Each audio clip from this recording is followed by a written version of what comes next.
ntabwo barimo kutubwira neza kandi kabine yakunze gusereka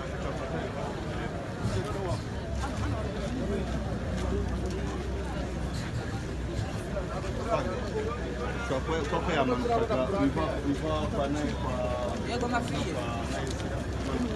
mukaga korosi sasa kwa entayitrema yavuze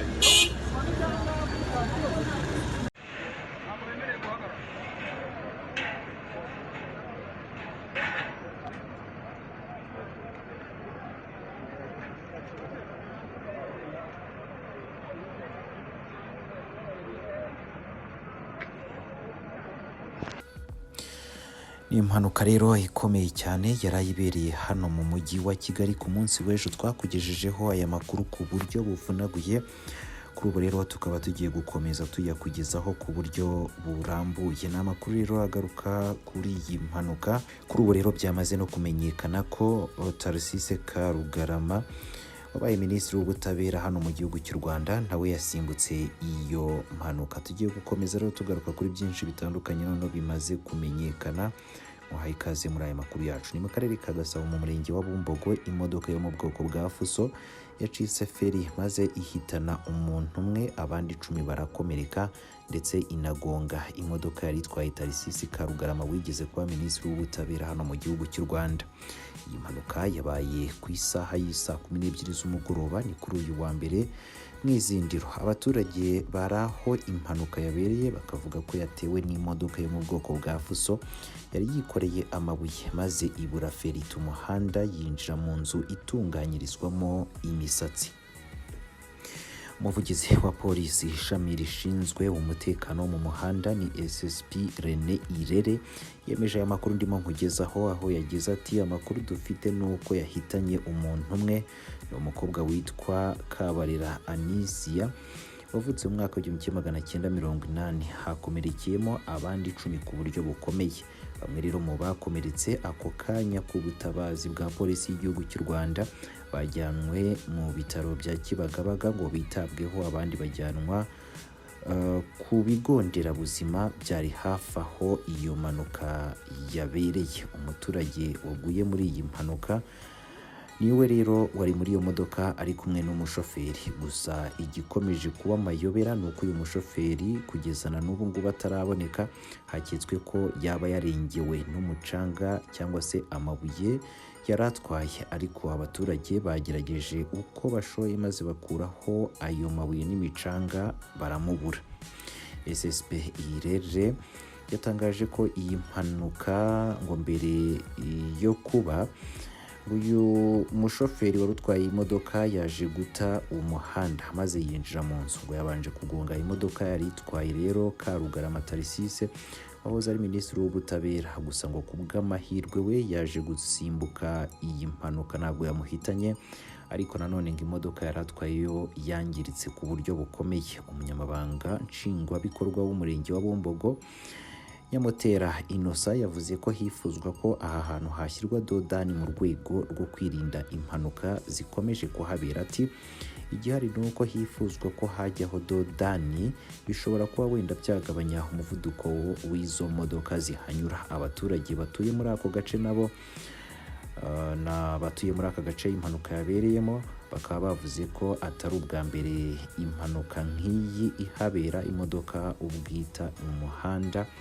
kubera ko impanuka nk'izi ngo zikunze kuhabera. Bagasaba rero ko hashyirwa dodani mu rwego rwo kwirinda ko byakomeza kubaho. Ngayo nguko rero reka dukomereze mu Bwongereza, aho noneho urukiko rwamaze kwemera ku buryo budasubirwaho kabimukira boherezwa mu gihugu cy'u Rwanda. Ku vy'impunzi, sentare nkuru y'Ubwongereza yemeje ko gahunda yo kurungika mu Rwanda abimukira n'impunzi bavuye mu Bwongereza ikurikije amategeko. Inkuru irambuye na mugenzi wacu Venuste Nshimiyimana akorera mu biro vyacu vy'i Londres mu Bwongereza. Abacamanza bafashe icyo cyemezo cyari gitegejwe na Minisiteri y'Ubutegetsi w'igihugu nyuma yaho amashyirahamwe arengera uburenganzira bwa muntu atanze ikirego agaragaza ko abakoherezwa mu Rwanda batahabonera umutekano ukwiye. Urukiko rwasanze gahunda yo kohereza abasaba ubuhungiro mu Rwanda ntaho inyuranije n'amategeko y'Ubwongereza ndetse n'amategeko y'umuryango w'abibumbye areba impunzi. Abacamanza ariko basabye ko ubutaha Minisitiri w'Ubutegetsi bw'igihugu yajya abanza agasuzuma dosiye ya buri muntu kwe icyo ahunze n'aho ahunze aturuka kugira ngo arebe niba ubusabe bwe bwumvirwa mu Rwanda cyangwa se mu Bwongereza. Bavuze ariko ko dosiye z'abantu 8 bari bategereje koherezwa mu Rwanda zigomba kubanza gusubirwamo. Minisitiri w'Ubutegetsi bw'igihugu Sura Breverman yavuze ko leta izakora ibishoboka byose kugira ngo iyo gahunda ishyirwe neza mu bikorwa. Leta Bwongereza ivuga ko gahunda yo kohereza abasaba ubuhungiro mu Rwanda izafasha mu guca intege abinjira banyuze mu nzira leta ivuga ko zidakurikije amategeko. Mugenzi we wo mu ishyaka ritavuganwe n'ubutegetsi ry'abataravayiste Yvette Cooper yavuze ko iyo gahunda idahwitse, itaboneye kandi izatwara amafaranga menshi. Boris Johnson wahoze ari minisitiri w'intebe akaba ari nawe watangije iyi gahunda yakiriye neza icyemezo cy'urukiko rwemeje ko ari gahunda ikurikije amategeko. Akoresheje urubuga rwe rwa Twitter yagize ati ni imwe muri gahunda ifite ubumuntu igamije guhangana n'udutsiko tw'abacuruza abantu bakabavandamo amaronko. Nubwo bwose leta yakomorewe ntiyatangaje igihe iyo gahunda izongera gusubukurwa. Amashyirahamwe arengera uburenganzira bwa kiremwamuntu n'ubw'impunzi yamaganye icyemezo cy'urukiko rukuru. Amnesty International ishami ry'Ubwongereza yavuze ko ikomeje guhangayikishwa n'iyi gahunda ya leta inyuranije n'amategeko mpuzamahanga areba impunzi. Amashyirahamwe yarwanyije cyane iyi gahunda nka Care for Calais na Detention Action yavuze ko yiteguye kujurira ariko ntabyemerewe mbere y'itariki ya 16 z'ukwezi kwa mbere umwaka utaha. Kuva iyo gahunda yatangazwa mu kwezi kwa kane uyu mwaka, abanyamategeko bunganira bimukira n'impunzi kimwe n'imiryango iharanira uburenganzira bwa kiremwamuntu batanze ibirego bagaragaza ko abageze mu Bwongereza bahasaba ubuhungiro uburenganzira bwabo bushobora kutubahirizwa mu Rwanda. Indege yagombaga gutwara aba mbere mu kwezi kwa gatandatu ntiyahagurutse. Kugeza ubu nta muntu uroherezwa mu Rwanda rwiteguye kwakira abagera ku 1000 mu ikubitiro. Ubwongereza buvuga ko abagera ku 45,000 binjiye mu gihugu uyu mwaka baturutse mu Bufaransa bakoresheje amatomato. Venuste Nshimiyimana, Ijwi ry'Amerika, Londres. Perezida Joe Biden yavuze nuko agiye gusaba inteko ishinga amategeko ya Leta Zunze Ubumwe za Amerika kuguriza ikigega mpuzamahanga cy'isi cy'imari amafaranga angana na miliyari 21 yagurizwa ibihugu bidafite amahirwe yo kubona inguzanyo mu buryo bworoshye. Avuga mu izina rya bagenzi be, Perezida Macky Sall wa Senegal ari nawe uyoboye umuryango wa Afurika yunze ubumwe muri iki gihe yashimiye Perezida Biden kukuba yemeye gushyigikira icyifuzo cya Afurika cyo kubona umwanya uhoraho muri Loni.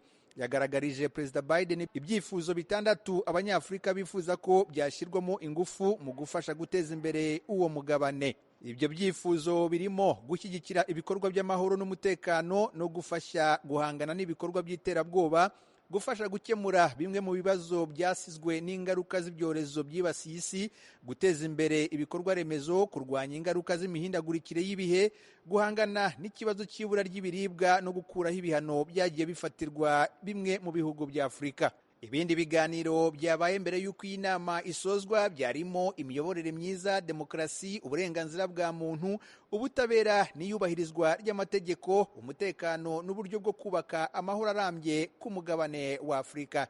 Avugana n'Ijwi ry'Amerika, Perezida Yoweri Museveni wa Uganda yavuze ko yashimishijwe n'umusaruro bakuye mu biganiro bagiranye n'abategetsi ba Leta Zunze Ubumwe za Amerika. Jambo muhimu ni biashara, soko ya Amerika kutukubali. Icyingenzi dukuye muri iyi nama ni ubushobozi bwo guhahirana n'isoko rya Amerika, kwemererwa kugurisha ibikorerwa iwacu hano nta misoro, no kuba abashoramari b'abanyamerika biteguye kuza gushora imari yabo mu bihugu byacu. Ikindi gishimishije ni uko Amerika n'abanyamerika biyemeje gufatanya natwe mu kubaka ibikorwa remezo. Ibyo ni ingenzi cyane kuri twe. muri make ibintu bine dukuyemo bishingiye ku ishoramari, ubucuruzi, ubukerarugendo n'ubufatanye mu by'umutekano no guhangana n'imitwe y'iterabwoba. Asoza iyi nama y'iminsi 3 yahuzaga abayobozi ba Afurika na Amerika, Perezida Joe Biden yatangaje ko igihugu cye kigiye kongera inkunga ingana na miliyari 2.5 yo gufasha guhangana n'ikibazo cy'ibura ry'ibiribwa n'inzara ku mugabane wa Afurika. Ibiganiro byo ku munsi wa gatatu byo byari byibanza hanini ku bucuruzi, ubuhahirane n'ishoramari hagati ya Amerika n'ibihugu bya Afurika. Ibyo biganiro byari byatumiwemo abayobozi b'ibigo by'ubucuruzi bikomeye barenga 300 ba Afurika na Amerika kugira ngo bigire hamwe uko banoza imikoranire mu gushyiraho ibyankenerwa mu kwihutisha ishoramari ku mugabane wa Afurika. Edi Rwema, Ijwi ry'Amerika, Washington.